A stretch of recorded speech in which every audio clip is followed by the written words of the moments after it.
planner community, welcome back to my channel, Christine Boho Plans. I'm so glad you are here today. Thank you for coming back. Today's content is going to be about how to use your monthly spread as a functional planning tool. If you are interested in knowing how to do that, please stay tuned.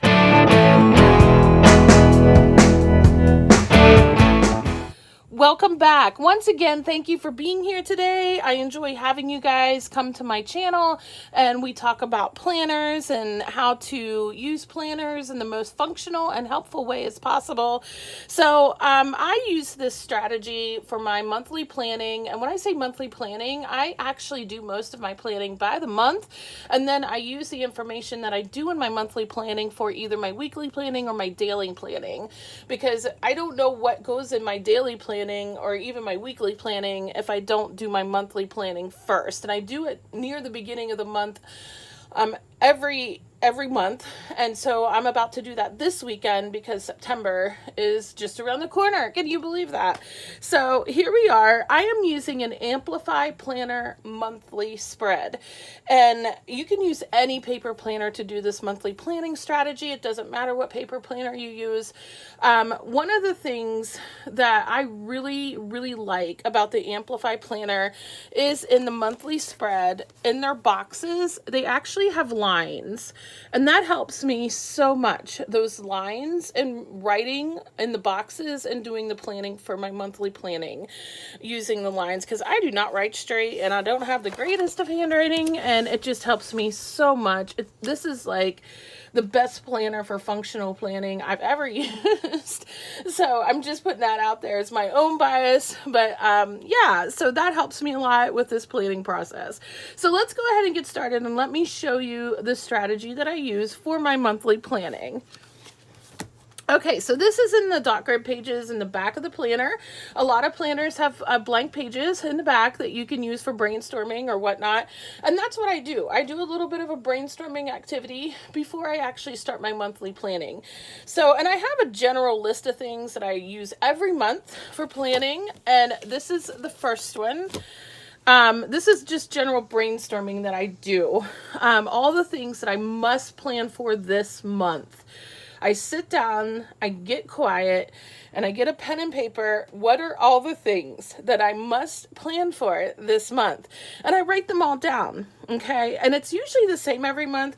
Depending on the month, there might be something different. Like December, there's usually some kind of Christmas planning I have to do, or Thanksgiving, I have to remember to plan for the Thanksgiving meal or something like that. If I'm going Black Friday shopping, that's a November thing. So each month is going to have its own thing, but these are the things that I tend to have every month. So this is my result of my monthly brainstorming, right? And then what I do, I could probably like create this on like a Google Doc or Word or something like that and print it out and use it every month, but I haven't done that. I draw it, and as you can see, as I said, I don't have the greatest of handwriting, but this is functional planning. Functional planning is allowed to be messy, right? So here we are, and I take each one of those things I have to plan for on this list, and I organize it in this little graph over here to help me sort my thinking about what are all the things for this particular month that fall under each one of those categories, right? So I get my spouse's schedule and I write it in the box. I, check my appointments, my spouse's appointments, any other appointments I might need to know for the month, and I put them in this box. Any special events that I need to know or remember for the month, I put it in the events box. You get the idea. So it gives you a way of planning that's a little more organized, a little less stressful. You know you're not missing anything when you're sitting down and making sure that you're covering all your bases by organizing it in this way. And somebody asked me the other day about spiritual holidays. What do I mean by that? In our household, we do a little bit of an integrated faith, I guess you could say. We honor different kind of belief systems in our house. We honor Christian belief systems, and we honor basically nature. It's a little bit of a pagan thing, I guess, but we do prayer rituals and things like that around certain times of the month, full moon, new moon, and we honor the wheel of the year, which is the seasons of the year, basically. So the first day of fall, for example, is coming up, and that is one of the things that I mark, and we do a little celebration for that. And we also honor regular holidays like Labor Day and all the other holidays that many of us celebrate. So it's not just spiritual holidays, it's any holiday that I put in this box here. Prescription refills, medicines are a big deal in our house, not just with the humans in this house, but also with the pets in our house. And we have to keep up with those prescription refills. It's really bad, especially if we don't keep up with our pets, because we have a dog that has seizures, and if we don't keep her medicine refilled, that's just not a good thing. So I definitely have to write down which prescriptions are going to need refilled this month. And you have to know that when I'm doing this, some of this is a little bit of work. Like for the prescription thing, I have to actually go to each of our prescription bottles and look at the bottles, see how many pills are left, and see how many refills, and see when I'm going to have to actually call it in. Okay, so that's going to take a minute to do before I can fill in that box, right? And then movies and TV are big in this house. We really love doing that as like self-care and just as fun. And we like to keep track of what new movies are coming out that we want to see this month, what TV episodes are we watching this month, and I do write those down in the monthly spread. And then for budgeting, the monthly spread has been the most helpful thing I have used in helping me not forget to pay bills, quite honestly. So I don't like using like the automatic like bill pay features you can use with most of your bills. I like to have the control of being the one to say, I'm paying you. But to pay everybody on time, I have to write it down in my calendar to help me remember to do that. So that goes in my monthly calendar as well. So this is the work that I do before I actually open up to my monthly spread. Okay. And then I take this information and I plug it right in. Let's go back to the monthly spread. Let's see. Here we go. I plug it right into those boxes. So for example, I actually do it in an order. Now, one box I don't have on here is my work scheduling and planning. That's because I get that from somewhere else. There's a digital planner at work I have to use, and I go by that. I don't need a box here for that. So, and I actually don't put that on my monthly spread because that's way too much. I actually have a separate planner for my work planner. So, and that's something else I think about too when I'm doing this list is what planners am I going to use to plan those things this month. So that goes in as far as like brainstorming how I'm going to take care of all those things for the month. Okay, so this goes in a separate planner. So I start with my spouse's schedule and I put that schedule in the boxes based on what I know, okay?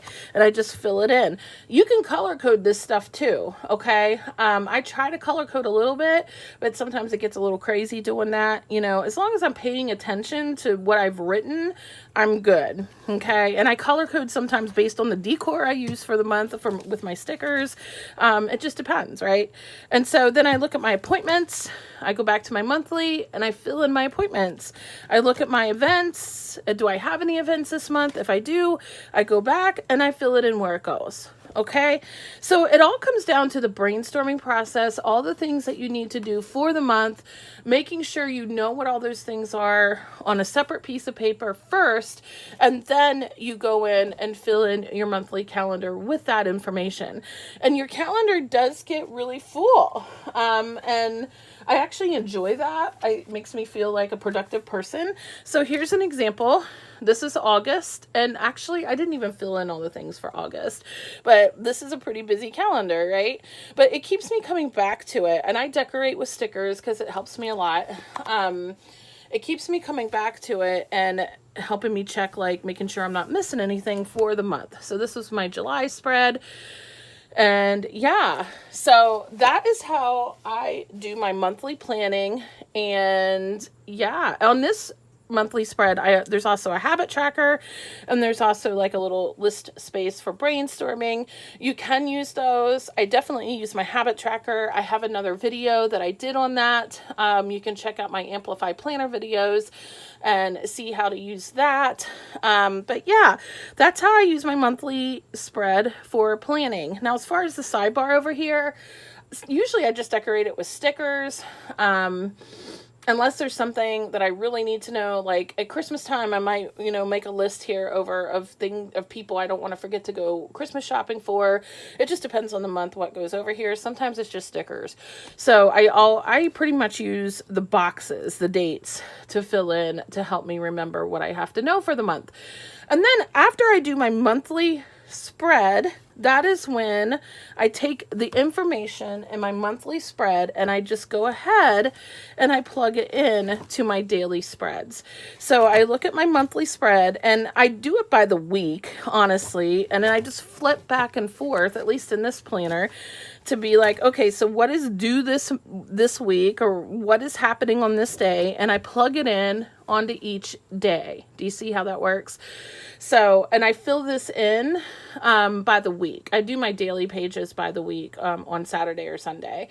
And that way, all the information that I've worked ahead of time on and put in my monthly spread is right in front of me every day when I open up my planner, right? Now, some people like to plan with a weekly spread, and that's cool too. You can do the exact same thing. You can go to your monthly, look at what's happening, and then instead of using a daily page like I'm using, you can absolutely go to your weekly and fill it in that way. I don't use my weekly for like catch-all planning. It seems redundant to me, or for me personally, it is redundant. I use my weekly in my passion planner for my work planning because that layout is what I need for work. But as far as like my catch-all planning, I don't use a weekly. The daily pages are what make it work for me. Okay. So yeah, that's how I do it, guys. It's really nothing special. It's really nothing like great. But if this video inspired you in any way, if you have any questions about how I'm doing this, please let me know. Please leave a comment below. And if you like this content, please consider subscribing. That would help me a lot. Thank you for being here today. I hope you have a wonderful day or night. Bye.